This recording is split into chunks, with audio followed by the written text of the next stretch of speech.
Hello, I'm Jackie Lucky, your financial planning maestro.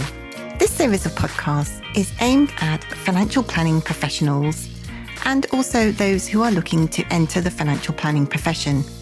We will be talking during the podcast about all things certified financial planner certification related, talking to other CFPs around the world, and also we will be dropping in on some new entrants who've just entered the financial planning profession, and we'll be checking up along the way on a regular basis with them to see how they're getting on. I hope you enjoy today's podcast. Hello and welcome. I'm Jackie Lucky, your financial planning maestro. And in today's podcast, we are joined by a very special guest, and that is Louis Ewart from Ewart Bridgeman Advisers. Hello, Louis. Hello, Jackie. How are you doing? I'm very well, thank you. How are you? Yes, doing all right, thank you. Pretty busy as we come to the end of the year, but I'm glad to jump on your podcast. Excellent. Well, thanks so much for joining me today. And we are here to talk about all things CFP related, and particularly how you got on and how you worked through your CISI Level 7 financial plan assessment, aren't we? Yeah, that's exactly what it is. Probably one of the most intense things I've done, but I'm very grateful to have done it because, I learned a great deal. It's already made an impact to my analysis and to my meetings. So, happy to answer any questions you got about it. And happy to help your listeners. Thank you very much. That's very kind. So before we get into the nitty gritty of all that, I want to take you back to the start. Tell me a little bit about how you got into the financial planning profession. Yes, so it was during the year 2020 when I joined the profession. So I qualified in April 2022. Before the jump, I was in need of a new job, having completed a year with a company in a different industry, so a company based in London Bridge. Progression there wasn't looking promising because it was COVID and that was stalling a lot of new business, especially in the market that I was operating in. And I was going through this during a time of immense job insecurity around the country. So while searching for new job opportunities, my family business was one of them. So I decided to take a look for the first time in my life, really, what was actually happening inside that business and, who was running it and who were the clients. I was pretty naive up to this point. So I really was just fresh out of university to an extent. I had run a small business on my own, but I was sort of unaware of what my dad was doing anyway. So I learned more about my family business than I ever did prior to that. And by taking an interest in the business, I subsequently spent more time with my dad than I ever had before, which was quite an interesting stat in itself, if you want to call it a stat. So I really got to know him for who he is as a man, not just a dad, as well as his business. And in that sort of time where I was looking at jobs, I did ask him if there was an opportunity to join his practice at some point, since I was looking at roles where I could be more responsible for like a customer or a client's growth. And he responded with, actually, we could do with someone, putting our digital marketing together, or maybe not those words because he wasn't too sure what digital marketing was, but putting it together, and there might be scope for another advisor in, say, 2 to 3 years. So after mulling this over and other options that came my way, I joined his small practice. I then developed our presence online. Did about a year of power planning. Did also in conjunction a year of the RO papers. So managed to get those out of the way in just about sort of 12, 13 months. And then from April 22, started meeting clients in real life and started servicing some of the clients, especially the younger clients of our family business. Excellent. And so how did you come across the Certified Financial Planner designation, and why did you decide to embark on that journey? Yeah, it was a year ago, I think. So we're now in November 2024 at the time of recording. So it was a year ago where I met with a few other people who were part of the same network that I'm a part of, so St. James's Place. And there was about 6 of us who got around a sort of boardroom table, just sort of understanding what options were available to us to become chartered. So there's the CII route and the CISI route. And of the 6 of us, 2 of us ended up deciding to go with the CFP with the CISI. and we got on with the exam. So we did that in March. So we spent about 4 months preparing for that. Found out in May that we passed first time, both of us did. And Fantastic. then we had about a week. Yeah, it was really good news. And then we had about a week to, not long at all, to just decide if we want to go into the case study. And I was sort of, my brain was sort of fried. Even though the exam was done, I was just thinking constantly about, am I going to pass? Am I going to pass? So this 1 week of respite was really, really small. It really didn't feel like much of a break, and then straight into this case study. But yeah, no, we then, this other advisor and me, we both found out together that we both passed. So we're both, we've only spent 1 year or thereabouts on becoming chartered, and we've done it basically. Wow, fantastic. Well, congratulations. Yeah, thank you. Passing first time. It's no mean feat at all. So then you passed your level 6 exam, you went straight on to obtain the level 7 case study? Yeah, exactly. You can decide to do the case study at a later point in the year. There's like a couple of times at least for you to start, but yeah, we were of the opinion that we're sort of fairly early in our careers, relatively speaking, to the average age of someone who is in the industry, which is like 58. So we want to just knuckle down, get this out of the way, and get back to finding new business, acquiring new clients, servicing those clients, and the industry where it is now versus what it was is a lot more admin intensive and cost intensive. So any moment spent away from the practice over a long period of time is it can be a distraction. Yes. Yeah, excellent. So you took the bull by the horns and just basically cracked on with it. So tell me when you decided to do all of that and you ordered your case study, what approach did you take with your case study initially?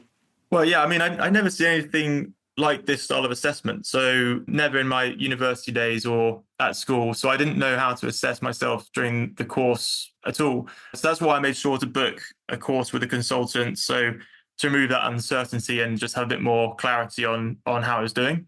And that turned out to be yourself, Jackie. And I'm very glad that, we did that, because it was thanks to your program, which you have cleverly designed and has a very easy to follow framework, that I was able to make sure that risk of failing first time reduced further and further for as long as I spent the time required working on the case study.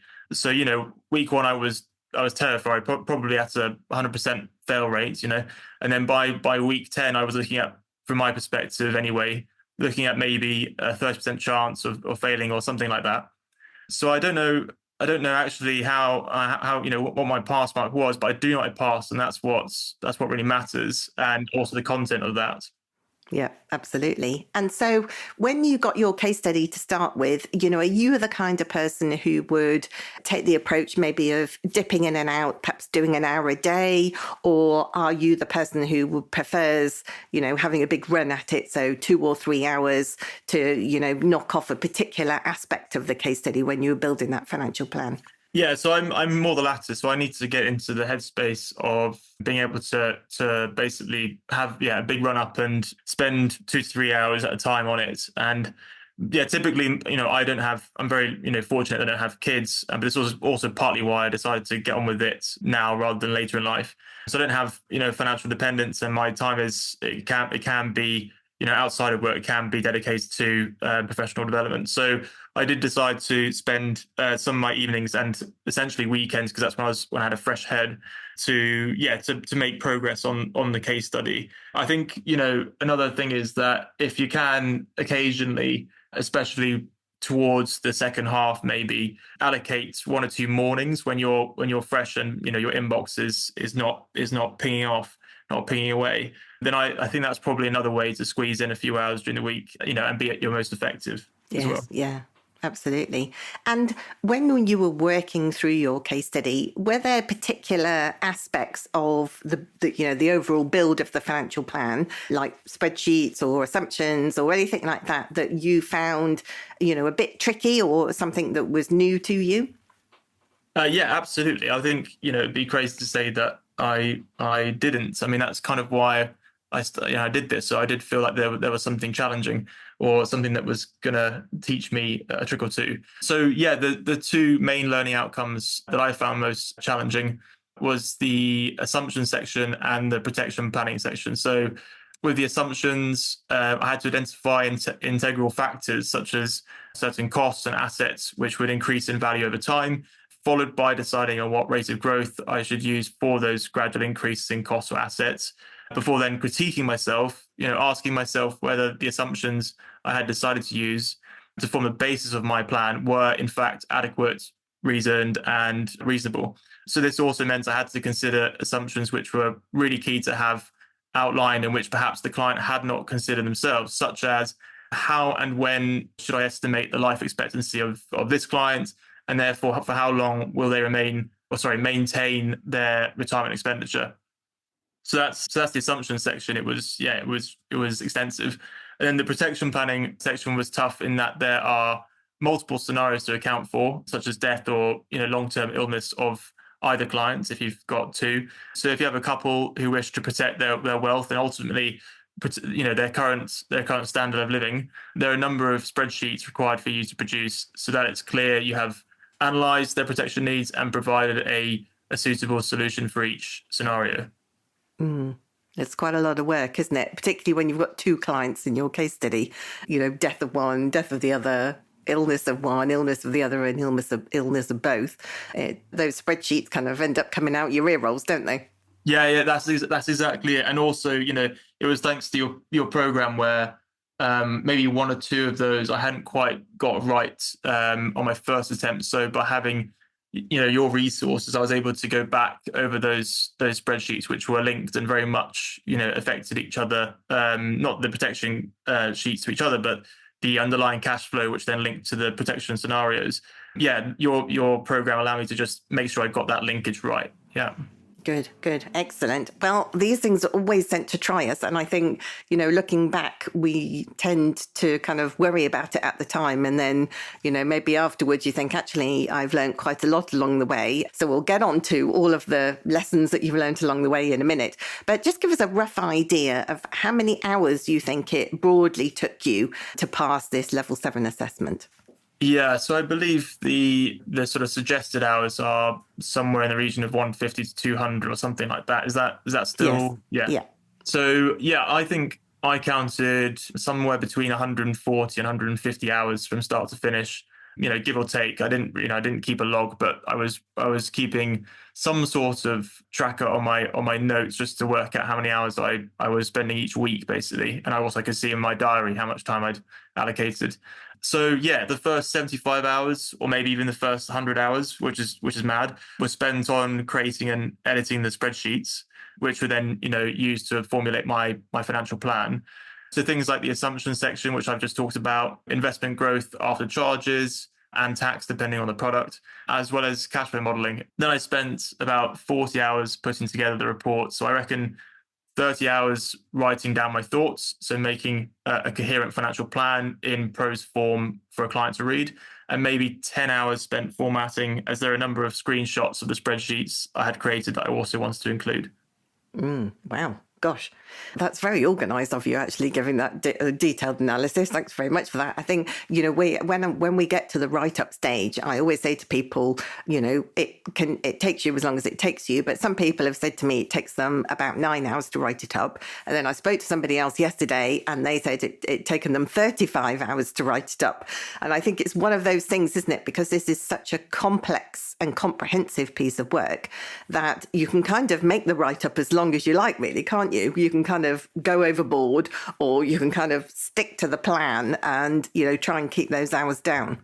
Yeah, absolutely. I think it's really hard to gauge with this case study how much time you need to put into each section. And, I was sort of faithful to what you had to say from the start, saying that if you just follow my program, you'll spend less time fretting on the formatting and writing up of the reports later in the course. So I thought, well, Jackie's not she's not starting the program for the first time, so I'm gonna take that on board and just go at the pace she suggested. And if you go back to what I just said there, I probably spent 40 hours putting together the reports, but only only sort of 10 of that was just fine tuning. So, 40 hours sort of reflects more to do with my ability to, put thoughts down on paper. I don't think it's to do with, I found it wasn't to do with the fact that I found it difficult to get on with. It was more to do with just me. Yeah. Yes. Everybody's different, aren't they? That's the thing. Yeah. Everybody's different. Yeah. So looking back now that you passed on your very first submission, which is absolutely fantastic. So congratulations once again on all of that. How do you think it has changed you, as a financial professional giving advice to clients now, and maybe even impacting, the business that you're working in?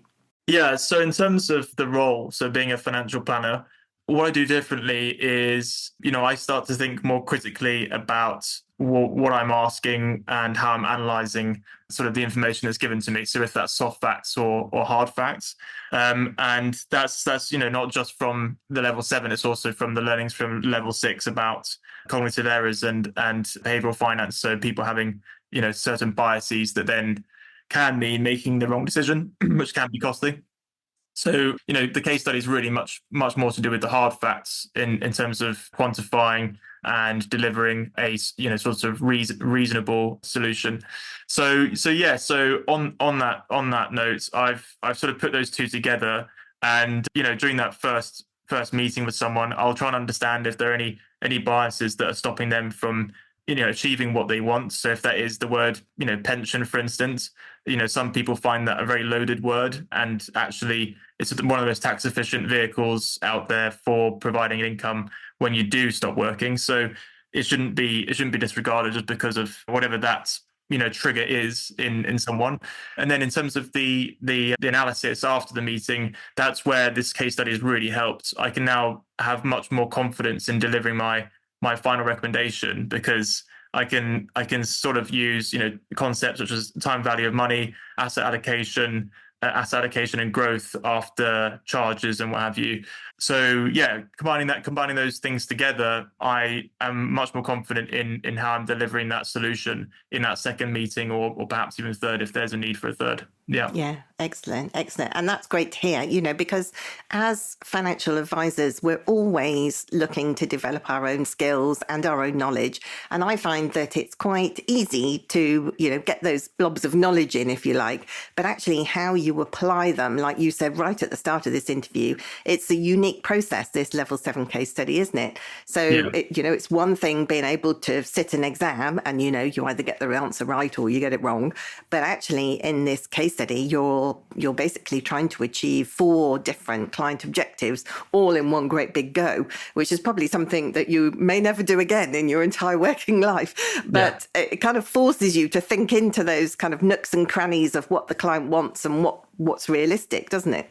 Yeah, exactly. And I think another one is, when a client gives you their expenditure in the first meeting, and everyone's got different spending habits, but when someone says, their expenditure is £70 a month on subscriptions, or they want to go sailing after they retire, and that's going to cost them £1,500 a month, it's not really for you to tell them how to spend their money. It's more about how you're going to help them keep maintaining that standard of living so that they are ultimately satisfied.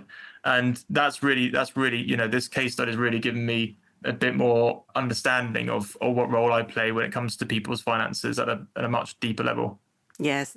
I'm sure that all of us have had clients over the years where we seriously want to tell them to stop spending £10,000 a year on fine wine or something. But, like you say, that's not our role. It might be our role to challenge them about, perhaps what their priorities are. And if they are spending significant amount in one particular area like wine, I'm not quite sure why I'm talking about booze all the time, but anyway, that's another conversation, that, we can challenge them about it. That if we can demonstrate that maybe there's a particular aspect that's stopping them achieving one particular objective that's very close to their heart, then it's not about us saying, well, you need to knock that on the head and all the rest of it and passing judgment. But actually it's about saying, look, if you did decide that, this is a trade-off, life is, and your finances are a trade-off to get what you want, but obviously you want to live for today as well. And, being able to build a financial plan that helps a client make those choices, must be really rewarding for you moving forward.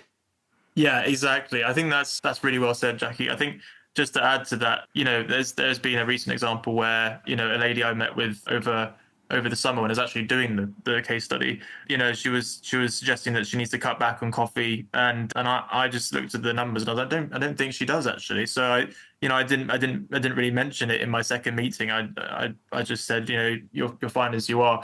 But yeah, so I think having someone who occasionally challenges your spending habits is good, but I don't think that's our main part here. I think that's very much towards the bottom of the list of the value we can bring to someone's finances. Yeah, yeah.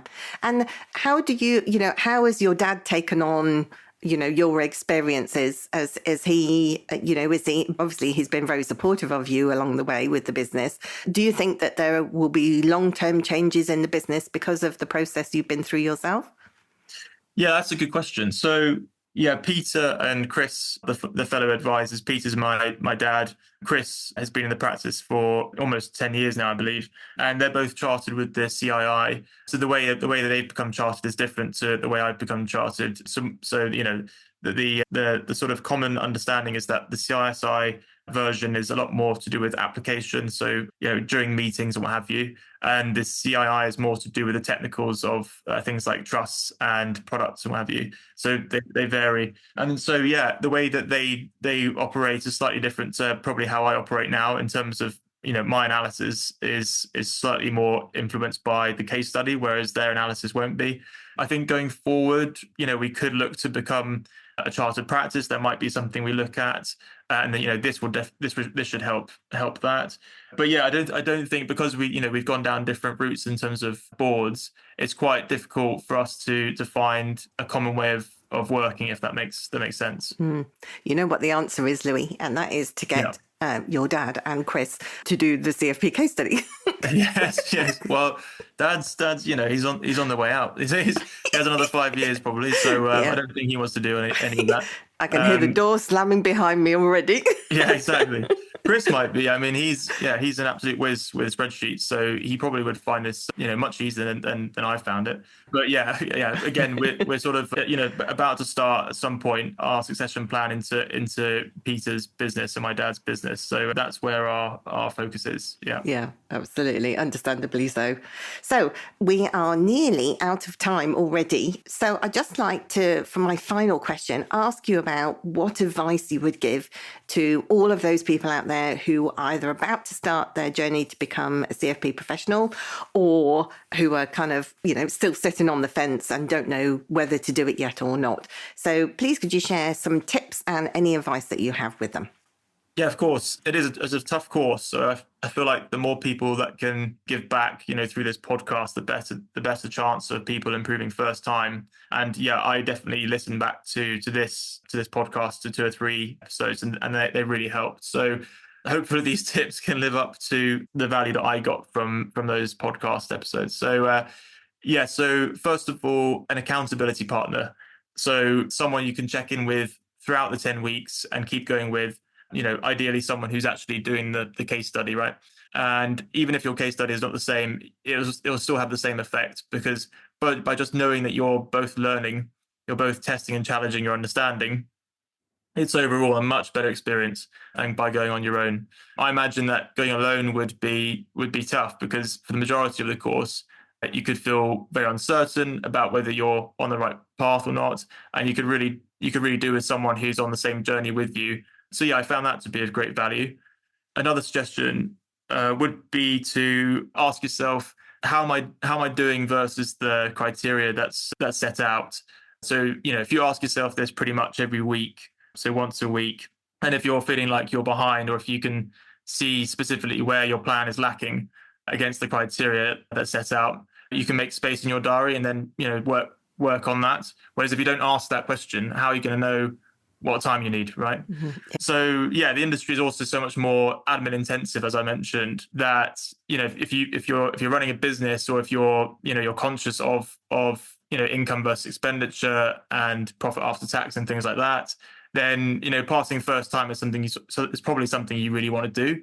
And yeah, if you have a second attempt or third attempt, it probably could drag out to a year. I'm not trying to put pressure on anyone, but But if you're quick in understanding that your time in the first 10 weeks is valuable for this, then you've got a better chance of passing first time. So that's another thing, is just ask yourself that question, how am I doing versus the criteria that's set out. And then lastly, my final tip would be to see if you can get someone who's not doing the coursework, someone who's not actually in the industry, just to check the formatting of your plan for you, because by this point it's very late in the day, you're knackered, your subconscious is thinking more about the content and the way it's delivered. So by having just another pair of eyes to make sure that it's grammatically correct, spellings, there's no typos, and the formatting is to the assessor's standard, that'll just help ease off the pressure towards the end, as you do eventually run out of time. So hopefully those 3 points have been of value, and it'd be good to hear what you think, Jackie, of those. Yeah, absolutely. I think having somebody, accompany you along the way can be extremely valuable, because, like you say, it's a lot of work, isn't it? 150 or so hours, and essentially a lot of it is in your own time. So you're kind of talking to yourself in this void, so you can kind of lose the plot a bit. I know that other people on the courses that we run, it's quite easy to, dive down a rabbit hole and never to be seen again. So actually, if you have somebody, whether inside the profession or, as you say, an accountability partner, but also people outside, loved ones, friends and family who can hold you to account and make sure that you're not diving down too many rabbit holes, I think is a very positive thing all round. Yeah, exactly. Rabbit holes, quite easy to fall down on this one. But your program makes sure that you stay clear of those rabbit holes, and you can see the finish line. For me, I think I saw the finish line probably in week 8.